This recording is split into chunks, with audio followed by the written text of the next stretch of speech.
Bien que j'ai su que l'on arrivait au 21e épisode qui était le second turning point, comme j'ai pu beaucoup insister dessus la semaine dernière, j'avoue que j'espérais pouvoir m'en tirer avec une review assez courte. Comme vous pouvez le constater, ce n'est pas le cas. Bref. N'hésitez pas d'ailleurs à vous abonner, bientôt le cap des 1K franchi.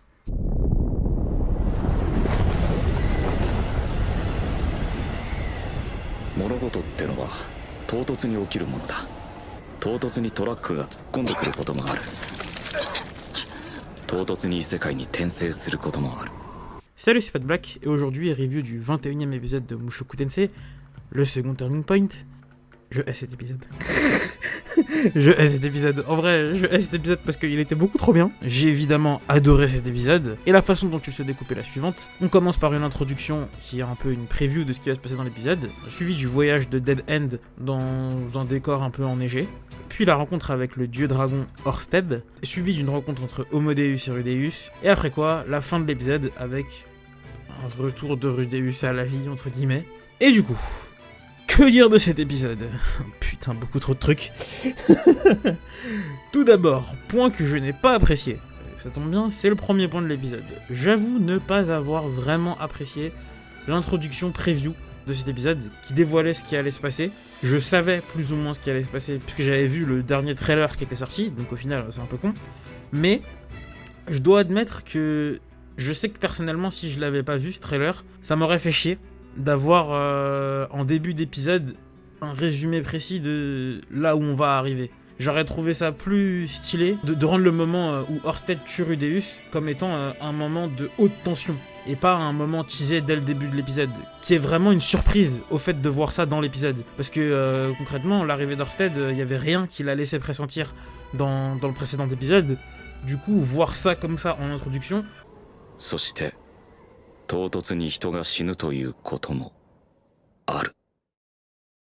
Ok, j'avoue que ça fait un bon effet choc, mais j'aurais voulu que la tension qui est plutôt bien installée en fait au final dans cet épisode soit pas un peu gâchée par cette introduction qui dévoile ce qui va se passer. C'est un procédé de mise en scène qui est assez utilisé dans pas mal d'autres séries, que je n'apprécie pas, personnellement. J'apprécie jamais ça, très rarement, j'ai pas d'exemple en tête de moment où j'ai apprécié ça, et voilà. Et du coup, ensuite... Autre point négatif, parce que en vrai il y en avait que deux, donc autant sauter sur les deux points négatifs tout de suite. C'est un peu un détail, c'est un truc qui m'a dérangé et qui n'est pas inhérent à seulement cet épisode, mais à plusieurs épisodes et j'y ai pas fait mention. C'est ce genre de plan. En fait, je ne suis pas de ceux qui vont déchirer la série parce qu'elles mettent en avant un personnage qui est pervers. Cependant, je comprends l'avis de certains détracteurs qui mettent en avant le fait que la série en fait fait des plans qui ne sont absolument pas nécessaires sur certains personnages. Il y a eu dans un précédent épisode un plan sur les fesses d'Aisha qui était pas utile. Il y a dans cet épisode-là le plan que je vous ai mis sur la poitrine d'Eris qui pareil n'est pas utile. Et il y a plein de petits moments dans la série où on a des plans comme ça et c'est chiant, tout simplement. Ça sert à rien, ça apporte rien, ça souligne même pas la perversité de Rudeus, c'est juste inutile. Les plans où on voit les moments où on voit Rudeus qui est un pervers, ils sont dérangeants, mais ça sert à quelque chose. Ça montre que le personnage, bien qu'il soit dans ce monde et qu'il veut évoluer, sur ce point-là, il a vraiment du mal, c'est vraiment un défaut qu'il n'arrive pas à corriger. Mais voilà. Ensuite, qu'est-ce que j'ai apprécié dans cet épisode? Et ça va a priori constituer tout le reste de cette putain de vidéo qui s'annonce être longue. Bref, j'ai tout simplement apprécié dans ce début d'épisode le fait qu'on nous montre les progrès d'Eris au combat.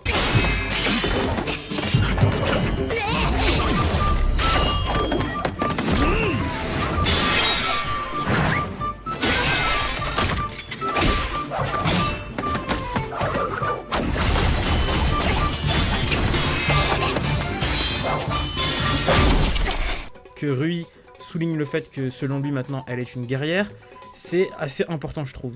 Dans le sens où tout au long de la série, on a suivi de façon très obvious les progrès de Rudeus, mais sur le côté, il y a eu Eris qui depuis l'épisode 5 jusqu'à aujourd'hui continue de l'accompagner, et c'est appréciable en fait de voir vraiment l'évolution de ce personnage qui, comme je le disais dans une autre review, n'est pas un personnage qui dispose entre guillemets d'un traitement un peu particulier, dans le sens où elle n'est pas d'une race particulièrement développée, c'est pas un personnage réincarné, c'est juste une humaine de 10 ans qui a été entraînée dans une aventure incroyable. Et du coup, voir son développement, voir ses progrès, voir ce qu'elle est capable d'apprendre avec les différents maîtres qu'elle a, et tout simplement voir qu'elle s'entraîne, que quand on la verra devenir plus forte, ça viendra pas de nulle part en fait, on aura suivi sa courbe de progression. Je trouve ça vraiment extrêmement agréable dans la série.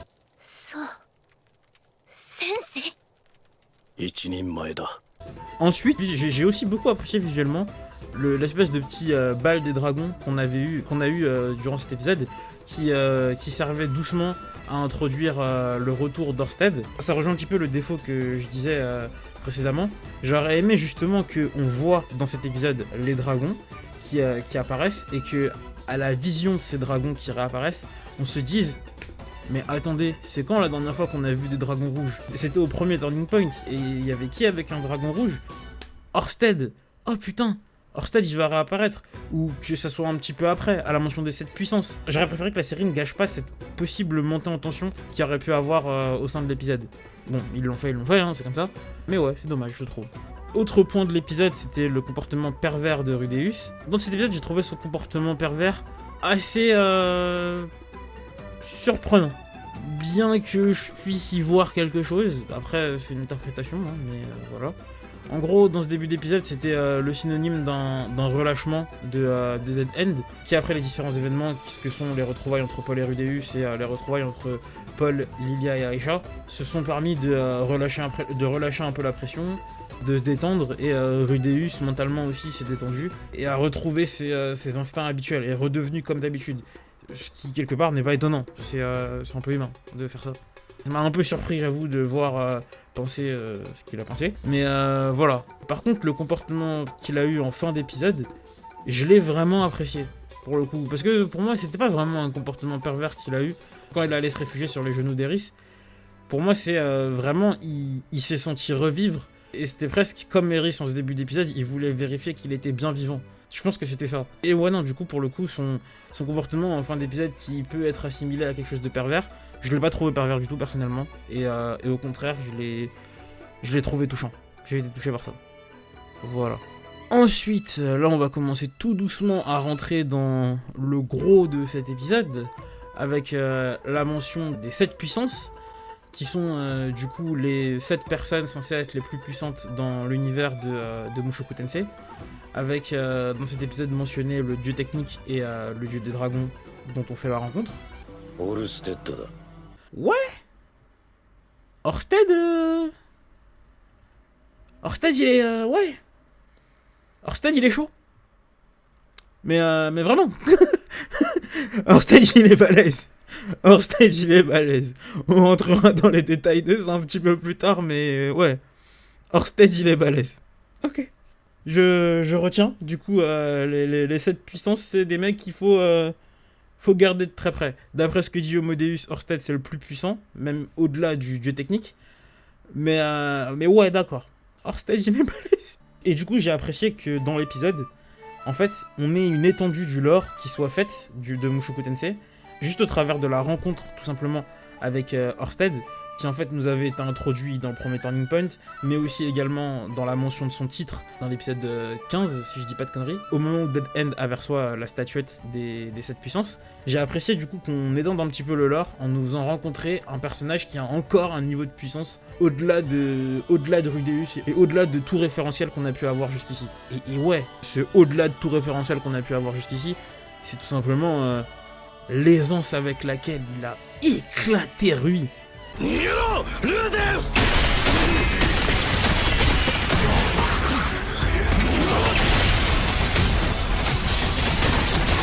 Mais c'était incroyable. Visuellement déjà c'était incroyable. Et c'était pas le seul beau moment d'animation dans l'épisode. Il y a aussi l'entraînement entre Eris et Rui qui est très bien animé. Mais ouais, ce qu'on peut appeler combat entre Rui et Orsted, c'était très beau. L'enchaînement d'attaques de Rui et la facilité déconcertante avec laquelle il s'est fait détruire. C'était beau à voir. C'était triste, mais c'était beau à voir.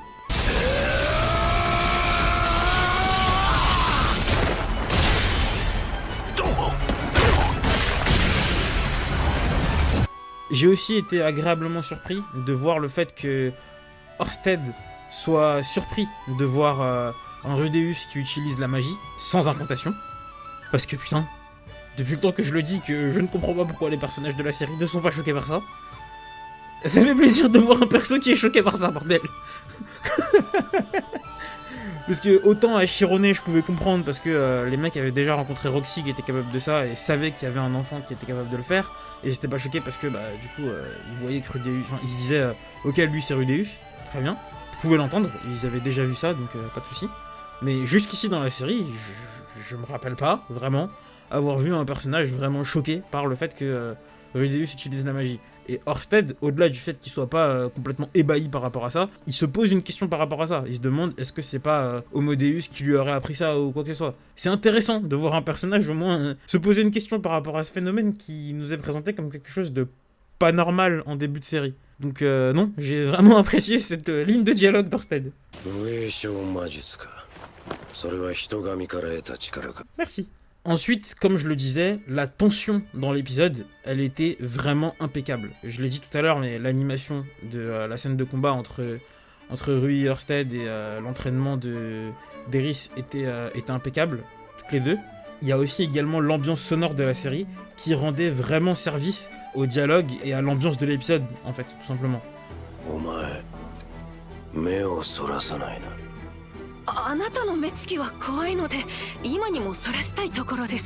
Dans le sens où on ressentait vraiment une pression au moment où Dead End rencontre Orsted et Nanaoshi.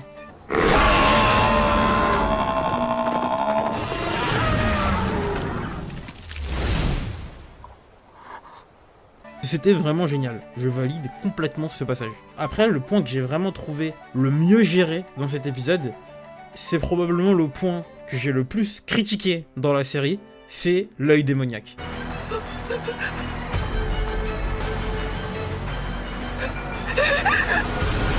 Je dois avouer que dans cet épisode, l'utilisation de l'œil démoniaque, je l'ai trouvé incroyable. L'œil démoniaque de Rudeus dans cet épisode, est presque devenu une faiblesse pour le personnage, tant il était déstabilisé par ce qu'il pouvait voir.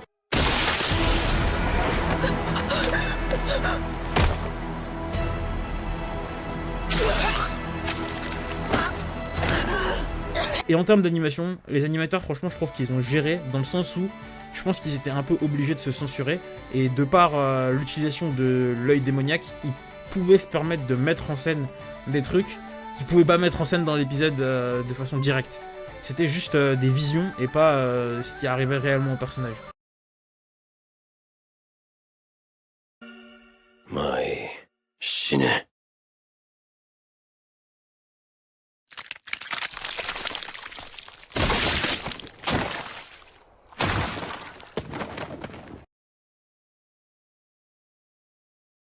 De la même façon qu'au début de l'épisode, on voit que Orsted s'est un peu amusé à transformer Rudeus en Arrancar, hein, le petit trou. Voilà. Petite référence subtile à Bleach qui normalement devrait revenir l'année prochaine ou celle d'après. Je suis un fan, voilà. Et du coup, ouais, non, franchement, visuellement, c'était top, c'était génial. L'animation de l'œil démoniaque que j'ai critiqué à je sais pas combien de reprises, franchement, pour le coup, là, elle m'a satisfaite. Vraiment, j'ai adoré l'utilisation de cet élément. Après quoi, du coup, on assiste à la mort de notre protagoniste.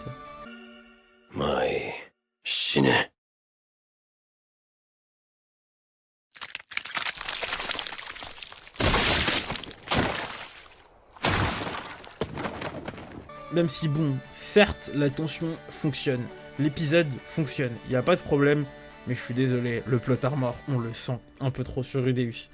C'est pas possible que le personnage meure à ce stade de l'histoire. Et déjà, c'est un peu cynique de dire ça, mais il reste 2 épisodes à la saison, donc voilà, c'était pas trop crédible.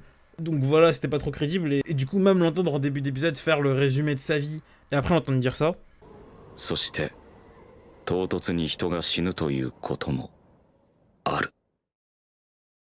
Non, ça... non.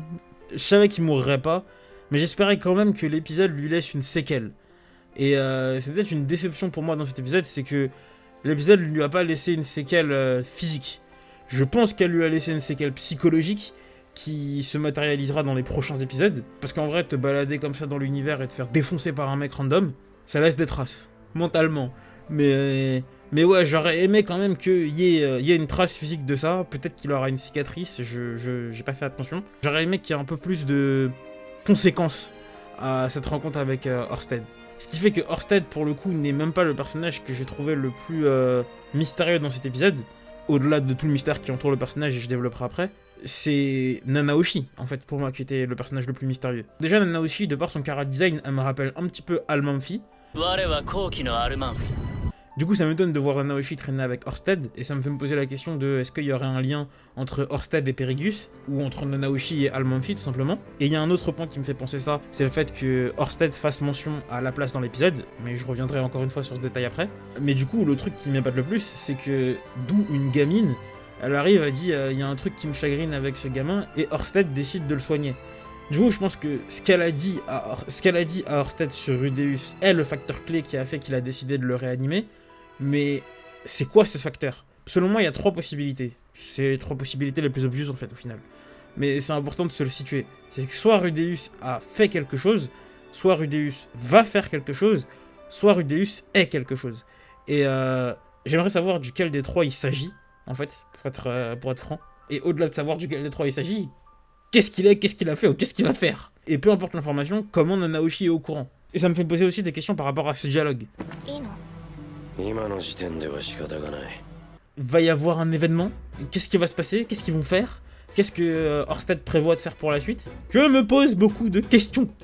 Juste par rapport au dialogue que Nanaoshi a pu avoir dans cet épisode. C'est pour ça que pour moi c'est le personnage le plus mystérieux de l'épisode au final. Mais bon, il y a un autre développement aussi intéressant, de par la simple présence d'Ørsted dans cet épisode, et la raison pour laquelle il attaque Rudeus.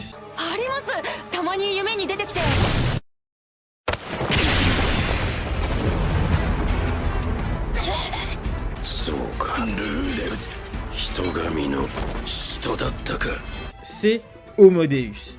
Et donc, on en arrive enfin à ce point. Qu'est-ce qu'il veut? Qu'est-ce qu'il est? Qu'est-ce qu'il fout? C'est quoi ses projets, ses motivations, ses ambitions, son passé? Il y a trop de questions sur ce perso. Il y a trop de questions sur ce perso dont on n'en sait rien. Et du coup, et comme on a pu me le faire comprendre dans les commentaires des précédentes vidéos, effectivement, le fait qu'il prenne contact avec Rudeus durant les précédents épisodes devient intéressant. Parce qu'il est clair qu'il ment à Rudeus ou cache quelque chose à Rudeus, c'est évident, ne serait-ce qu'à propos d'Ørsted dans cet épisode. Il sait des trucs, mais il en dévoile le moins possible. C'est quoi son objectif? C'est quoi sa motivation? Je pense très sincèrement que Homodeus n'est pas quelqu'un de mauvais. Je pense également que Ørsted n'est pas quelqu'un de mauvais. Je pense que les deux ont de bons objectifs à la base, qu'il y en a un qui va faire une connerie à un moment ou un autre, mais lequel c'est, je sais pas. Et j'avoue qu'en fait je pense ça parce que dans cet épisode, il y a des propos de Homodeus qui m'ont pas mal surpris. Le simple fait qu'il parle de xénophobie, j'avoue que ça m'a choqué. Le simple fait qu'un personnage de Mushoku Tensei ait conscience de notions comme le racisme ou la xénophobie, j'avoue que ça me surprend. Je pense que le fait du coup qu'il ait aussi un peu managé Rudeus dans ses rencontres avec les différents personnages de la série fait qu'il a un peu envie que certains mots soient endigués dans l'univers. Mais pour autant, je le vois pas tout blanc comme neige non plus, de par les cachotteries qu'il fait à Rudeus. S'il était tout blanc... Oh, ouais non, c'est pas une vanne, mais putain... Mais ouais, genre s'il était complètement honnête, il ferait pas ça. Il dirait la vérité à Rudeus. Et non, du coup, ouais, j'aimerais vraiment comprendre ce qui le lie à Ørsted. Et en fait, plus globalement, j'aimerais bien comprendre plus globalement les liens qu'il pourrait y avoir entre Ørsted, Homodeus, Perigus et Laplace. Parce que dans cet épisode, on a la mention de 3 d'entre eux, la présence de 2 d'entre eux, mais j'ai l'impression que les 4 sont liés, et j'aimerais comprendre vraiment comment ils sont connectés. Je me dis que Kishirika est peut-être également lié à eux, dans le sens où je pense qu'il y a un lien entre elle et Laplace. Lequel il est, je ne sais pas. La comparaison que Ørsted fait entre Rudeus et Laplace est assez intéressante, parce que du coup ça me fait me poser la question de est-ce que Laplace serait comme Rudeus, un réincarné dans cet univers qui aurait pris le contrôle des Speld, qui aurait manipulé les Speld, fait des dingueries avec eux, créé une malédiction, foutu le bordel. Trop de questions. Trop de questions. Franchement, trop de questions sur la relation entre personnages dans cet épisode. Trop de questions qui se créent autour des relations entre personnages dans cet épisode, pour être franc. Ensuite, autre point qui, du coup, nous est introduit par Homodeus dans cet épisode, la notion des malédictions. L'introduction des malédictions dans cet épisode est assez intéressante, je trouve, parce que je pense qu'on va rencontrer dans la série d'autres personnages qui seront maudits, qu'on en a peut-être même déjà rencontrés, que du coup là j'avoue j'ai pas forcément analysé. Je me dis que c'est pas impossible qu'on ait rencontré jusqu'ici un autre enfant maudit que Orsted. Et du coup j'aimerais bien avoir plus de développement sur cette notion de malédiction. Sur le fait que tu puisses être haï par tout le monde juste parce que tu es. Le concept il est vachement fort quand même. Et le fait qu'à l'entente de ça, Rudeus soit chagriné, triste pour le mec qui vient de le buter, j'avoue que c'est assez surprenant. Et que c'est un peu, je trouve, une preuve de maturité de sa part. Et d'ailleurs, dans cet épisode, je trouve que Rudeus a fait preuve de pas mal d'humilité, ce qui était agréable dans son évolution de personnage. Et son rapport à la mort lors de sa rencontre avec Homo Deus, il était assez digne, je trouve. 今回はまあしょうがない。運が悪かった。いや、2回目の人生を送れただけでも幸運だと思わなきゃだよな。いろいろとまだやり残したことはあるが、無駄じゃなかったってことか。それならよかった。Au-delà du fait que durant sa seconde vie, il a eu un comportement de pervers, on peut pas le retirer. Le simple fait de voir que il était tout simplement reconnaissant du fait d'avoir eu la chance, d'avoir eu l'opportunité d'avoir une seconde vie, et qu'il soit heureux de ne pas l'avoir gâché et d'avoir réussi à réaliser des trucs, d'avoir eu un impact positif. Pour moi, ça, c'est une preuve concrète d'évolution du personnage. Pour moi, Rudeus, il a fait vraiment un grand pas. Il est humble face à la mort, il l'accepte, même s'il est dégoûté de mourir maintenant, ce qui reste humain. Ses dernières pensées, elles étaient positives, elles étaient empreintes d'amour envers les personnages qu'il a rencontrés dans la série.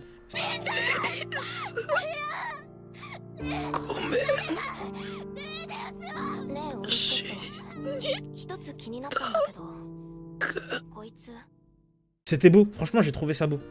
Mes propos sur ce point sont encore plus confus que sur les autres, mais ouais, j'ai vraiment tout simplement été ému par la vision d'un Rudeus qui était pas capricieux, qui était pas égoïste, qui était heureux de penser aux autres en fait. Qui face à la mort était certes dégoûté, mais en même temps qui pensait d'abord aux autres, à ce qu'il avait pu faire de bien pour eux, et espérait qu'il continuerait d'être heureux. J'ai vraiment apprécié ce faux départ un peu de Rudeus, qui lui pensait réellement qu'il était en train de mourir.